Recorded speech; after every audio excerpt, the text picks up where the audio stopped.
ফুল গাছে 1 টাকাও খরচ না করে কিভাবে আমরা ওই 1 বছর গাছ কিনে প্রতি বছর শীতে ওই গাছ থেকে ফুল পেতে পারি।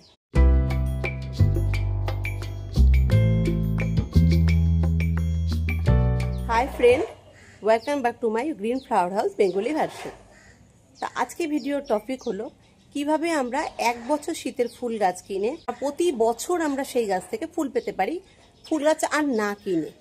ফুল গাছে 1 টাকাও খরচ না করে কিভাবে আমরা ওই 1 বছর গাছ কিনে প্রতি বছর শীতে ওই গাছ থেকে ফুল পেতে পারি। আজকে ভিডিওর টপিকে আমি এটাই আপনাদের জানাবো। শীত একটা এমন ঋতু যে ঋতুতে আমরা ফুল বলুন, ফল বলুন, সবজি বলুন প্রচুর পরিমাণে পাই, প্রচুর ভ্যারাইটির পাই। কিছু কমন ভ্যারাইটি আছে, যে কমন ভ্যারাইটিগুলো আমরা আমাদের বাগানে প্রায় 90% লোকরা রাখি। তার মধ্যে কি কি হলো? চন্দ্রমল্লিকা, গাঁদা ফুল, ডালিয়া, পিটুনিয়া, মালভা, হলিওক, আরও অনেক বাল্ব পাওয়া যায় শীতের ফুলের জন্য। আর সবজি তো হবে না, আপনারা জানেন যে কি কি সবজি শীতকালে পাওয়া যায়। শীতকালে কিন্তু প্রচুর পরিমাণে ফুলও পাওয়া যায়, সবজিও পাওয়া যায়। আমরা লাগাতে পারি আমাদের বাড়িতেই, বাগানেই। তো কিছু গাছ ফুলের বীজ থেকে হয় পরের বছর, কিছু গাছ কাটিং থেকে হয় পরের বছর। তো কোন কোন গাছ বীজ থেকে হয়, কোন কোন গাছ কাটিং থেকে হয়, সেটা আমি আজকে আপনাদের এই ভিডিওতে বলবো। এখনো সময় যায়নি, এই টাইমেও যদি আপনারা করেন আপনার শীতে প্রচুর পরিমাণে কিন্তু আপনার বাগানে ফুল দেখা যাবে। কিছু টিপস ফলো করতে হবে আপনাদের, সেই টিপস যদি আপনারা ফলো করেন। তাই ভিডিওটা কিন্তু একদম স্কিপ করবেন না, পুরো ভিডিওটা দেখার অনুরোধ রইল। আর যারা যারা এখনও সাবস্ক্রাইব করেননি তারা লাইক কিন্তু অবশ্যই করবেন, সাবস্ক্রাইব করেন আর না করেন ওটা আপনার ইচ্ছের উপর ডিপেন্ড করছে। যদি আমার ভিডিও আপনার ভালো লাগে তাহলে আপনি সাবস্ক্রাইব করে দেবেন। তবে চলুন কথা না বাড়িয়ে ভিডিওটা স্টার্ট করা যায়। এরকম ফুল দেখতে চান তাহলে কিন্তু এই জরুরি কাজটা এখনই করে ফেলুন, তাহলে এবছর শীতে আপনার বাগানে ভরপুর মাত্রায় ফুল আপনি দেখতে পাবেন। আজ ভিডিওর বিষয়বস্তু হলো চন্দ্রমল্লিকার কাটিং লাগানোর। চন্দ্রমল্লিকার কাটিং কিভাবে লাগাতে হয়, কোন টাইমে লাগাতে হয়, তাতে কি মিডিয়াতে লাগাতে হয়, আর কিভাবে কতদিনে বড় হয়, লাগানোর সময় কিছু দিতে হয় কিনা, সব এই ভিডিওতে আমি আপনাদের আজকে জানাবো। ভিডিওটা একটু স্কিপ করবেন না বন্ধুরা, ভিডিওটা দেখার অনুরোধ রইল। আর যদি আপনারা স্কিপ করে দেখেন তাহলে ফুল ইনফরমেশন আপনাদের কাছে কিন্তু যাবে না। এটা পার্ট 1 ভিডিও, আমি এভাবে পার্ট টু পার্ট আপনাদের চন্দ্রমল্লিকার পরিচর্যা বলবো। আর একটা ছোট্ট অনুরোধ আপনাদের কাছে, এখনও যারা আমার ভিডিও লাইক করেননি লাইক আর সাবস্ক্রাইব করে দিন, কারণ একটা ভিডিও করতে কিন্তু প্রচুর কষ্ট হয় আর প্রচুর সময় নষ্ট হয়, যেটা আমি আপনাদের জন্য করি। এইটুকু আশা তো আমি আপনাদের কাছে করতেই পারি। তো চলুন কথা না বাড়িয়ে ভিডিও শুরু করা যাক। এই দেখুন আপনাদের সামনে একটা গাছ আছে, এটা হলো চন্দ্রমল্লিকার পমপম ভ্যারাইটি, হোয়াইট কালারের। আর এটা মিনিচার ভ্যারাইটি, এটা আমার পিঙ্ক কালারের ফ্লাওয়ার হয়। এটা আমার গত বছরের ছিল, এবার এত বৃষ্টি হয়েছে মাটিতে রেখে দিয়েছিলাম মাদার গাছগুলো আমি, তাতে ড্রাইব্যাক হয়ে পুরো নষ্ট হয়ে গেছিলো। তো যে 3-4টে ডাল যা আছে সব আমি কেটে নিয়ে এসেছি, এগুলোকে আমি প্রতিস্থাপন করব। সর্বপ্রথম কাটিং লাগানোর যেটা জরুরি সেটা হলো পট নির্বাচন করা। কাটিং লাগানোর জন্য পটের হাইট কিন্তু বেশি হওয়া যাবে না, ডায়ামিটার যত ইচ্ছে বড় হোক, হাইট কিন্তু 3 থেকে 4 ইঞ্চি হতে হবে। আমি এই ট্রেটায় প্রতিস্থাপন করব চন্দ্রমল্লিকার কাটিং। এবার আপনারা ভাবছেন এতে আমি কি মিডিয়া দেবো। আপনি মাটিতেও করতে পারেন, আপনি সেন্ডারেও করতে পারেন, আপনি বালিতেও করতে পারেন, কিন্তু আমি যখনই চন্দ্রমল্লিকা কাটিং লাগাই তখন কিন্তু আমি বালিতেই লাগাই, কারণ বালিতে কিন্তু খুব তাড়াতাড়ি জার্মিনেশন শুরু হয় চন্দ্রমল্লিকার। আর যে কোনোভাবে আপনি লাগিয়ে রাখবেন সেভাবেই কিন্তু কাটিং গ্রো হয়ে যাবে। অনেকে বলে বালি ধুয়ে দিতে হয়, পরিষ্কার করে দিয়ে দিতে হয়, তারপর শুকিয়ে দিতে হয়। আমি কিন্তু কিচ্ছু করে বালি দিই না।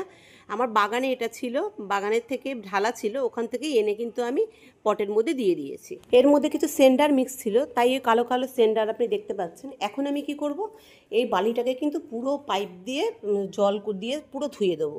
আমি কিন্তু এই বালির মধ্যে কিন্তু কোনো সার নিইনি, কিছু নিইনি, কোনো কিচ্ছু ফাঙ্গিসাইডও দিইনি। যেভাবে আছে কিন্তু আপনাদের সামনে দেখছেন ঠিক সেভাবেই আছে, অনলি ফর বালি। তো দেখুন ভালো করে ধুয়ে দিচ্ছি আমি বালিটা, কারণ বালিটা ভেজানোর প্রয়োজন আছে, ধোয়ার জন্য নয়। আমি বালিটা পুরো ভিজিয়েছি। আর বালির মিডিয়াতে যদি আপনি কিছু লাগান, জল কিন্তু খুব তাড়াতাড়ি নিচ থেকে বেরিয়ে যায়, এটা আপনারা ভালো জানেন। বালিতে কিন্তু বীজ লাগালেও খুব ভালো জার্মিনেশন হয়, শুধু বালিতে, কোনো সার নয়। চন্দ্রমল্লিকা কাটিং লাগানো শুরু হয়ে যায় জুন মাস থেকে, কিন্তু এবছর এত পরিমাণে বৃষ্টি হয়েছে, ওয়েদার এত খারাপ ছিল যে আমি জুন মাস থেকে লাগাইনি, আমি আগস্টের শেষের দিকে লাগালাম। এবার দেখুন একটা কাটিং আমি এখান থেকে নিয়েছি, নিয়ে কাটিংয়ের যে নিচের পাতাগুলো আছে এগুলো কিন্তু সব আপনাকে ছেড়ে দিতে হবে বা কাঁচির সাহায্যে কেটে দিতে হবে।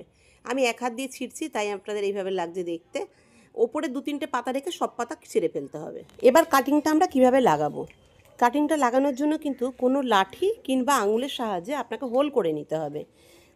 কাটিংটা কিন্তু চেপে বসাবেন না কখনোই। যদি চেপে বসান তাহলে কিন্তু কাটিংয়ের ব্রাঞ্চটা কেটে যাবে, ভেঙে যাবে, আর কাটিং গ্রো কখনোই হবে না। দেখুন আমি আপনাদের সামনেই একটা বসিয়ে দিলাম, আমি আর একটা কাটিং কেটে বসিয়ে দেখাচ্ছি। ঠিক এইভাবে কিন্তু আপনারা কাটিং প্রতিস্থাপন করবেন। আমি না রুট হরমোন দিলাম, না অ্যালোভেরা দিলাম, না দারচিনির গুঁড়ো দিলাম। আমি রুটের জন্য কিন্তু কিচ্ছু দিইনি। আপনাদের সামনেই দেখুন আমি কিন্তু নর্মালি কাটিং কাটছি আর কেটে লাগাচ্ছি। চন্দ্রমল্লিকা গাছের কাটিং খুব সহজে কিছু ছাড়াই কিন্তু খুব তাড়াতাড়ি জার্মিনেশন হয়ে যায়।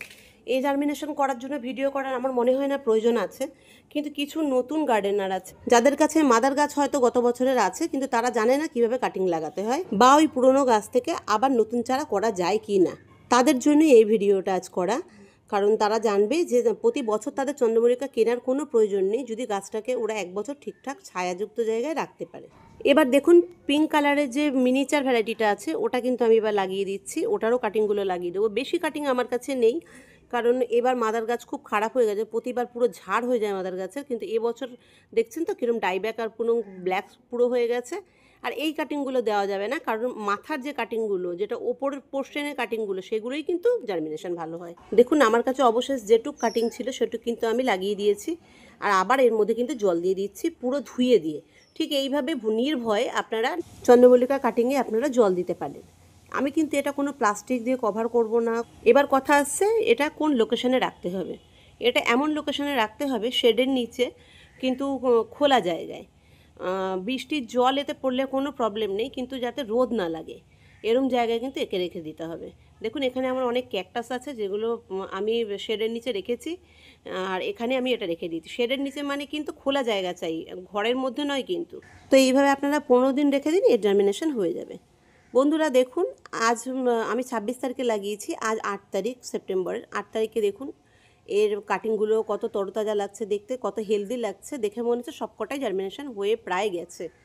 তবুও আমি আপনাকে একটা কাটিং উঠিয়ে দেখাবো, কিন্তু যারা নতুন গার্ডেনার আমি তাদের কাছে রিকোয়েস্ট করব তারা কিন্তু যেন এখন না ওঠায়, অন্তত 15 দিনের আগে যেন না ওঠায়, 15 দিন পরে ওঠাতে পারে। তো চলুন আপনাদের একটা কাটিং আমি তুলে দেখাই যে রুট এসেছে কি না। এই কাটিং 26 তারিখে লাগানোর পর থেকে কিন্তু আমি শুধু এতে ওপরে জলই স্প্রে করেছি। যখন দেখেছি বালিটা শুকনো হয়ে গেছে তখনই জল স্প্রে করেছি, আর কিন্তু এতে আমি কিছু দিইনি, কোনো সারও দিইনি, কোনো এনপিকেও দিইনি। ঠিক এইভাবেই রেখে দিয়েছি, আপনাদেরও শুধু জলই দিতে হবে আর কিছু নয়। তো চলুন একটা কাটিং আমি উঠিয়ে আপনাদের দেখাই। চলুন আপনাদের সামনেই ওঠাচ্ছি, আপনারা দেখুন খুব সাবধানে ওঠাতে হবে কিন্তু, কারণ এর রুট কিন্তু এখনও অনেকটা আসেনি, খুব কম এসেছে। দেখতে পাচ্ছেন দেখুন রুট এসে গেছে। 26 তারিখে লাগিয়ে আজ 8 তারিখ, 10-12 দিন হয়েছে, রুট কিন্তু এসে গেছে। এটা কিন্তু আরও রুট আসবে, প্রচুর রুট আসবে। আমি এখন নেব না, আমি 15 থেকে 20 দিন রাখবো, তারপরে কিন্তু এটা আমি ওঠাবো। উঠিয়ে আমি কোন মিডিয়াতে প্রতিস্থাপন করব সেটাও আমি আপনাদের ভিডিও করে দেখাবো। আমি আগেই বলেছি আমি পার্ট টু পার্ট দেখাবো, তা আপনারাও যদি ওই মিডিয়া আপনাদের কাছে থাকে অ্যাভেলেবেল তো আপনারা লাগাতে পারেন, যে না থাকে তাতে কি করতে পারেন সেটাও, যেটা আপনাদের কাছে অ্যাভেলেবেল আছে সেটা তো আপনারা লাগাতে পারেন। কীভাবে লাগাবেন, কি খাবার দেবেন, কোন লোকেশনে রাখবেন, সব আমি ভিডিওতে আপনাদের পার্ট টু পার্ট বলে দেবো। দেখতেই পাচ্ছেন যে কটা কাটিং লাগিয়েছিলাম প্রতিটাই জার্মিনেশন অনেকটাই ভালো হয়েছে। কোনোটার পাতা হলুদ হয়ে পড়ে যায়নি, কোনোটা পচে যায়নি, গলে যায়নি, কিছু কিন্তু হয়নি। আমি একদিন পরপরই বালিতে পুরো স্প্রে করে ধুয়ে জল দিই, আমার সব কটা কাটিংই কিন্তু পুরো জার্মিনেশন হয়ে যাবে। আপনারাও ঠিক এইভাবে কাটিং লাগান।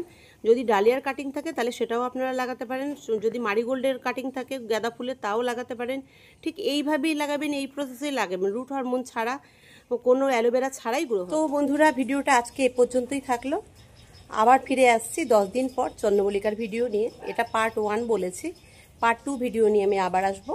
কিভাবে আপনারা চন্দ্রমল্লিকা গাছকে কী খাবার দিতে পারেন, কি বসালে ভালো গ্রো হবে, আর কিভাবে ওটা বুশি হবে, ঝাঁকড়া হবে, সেটা সব আমি পরের ভিডিওতে জানিয়ে দেবো। তবে আপনারা ভালো থাকবেন, সুস্থ থাকবেন। Bye bye.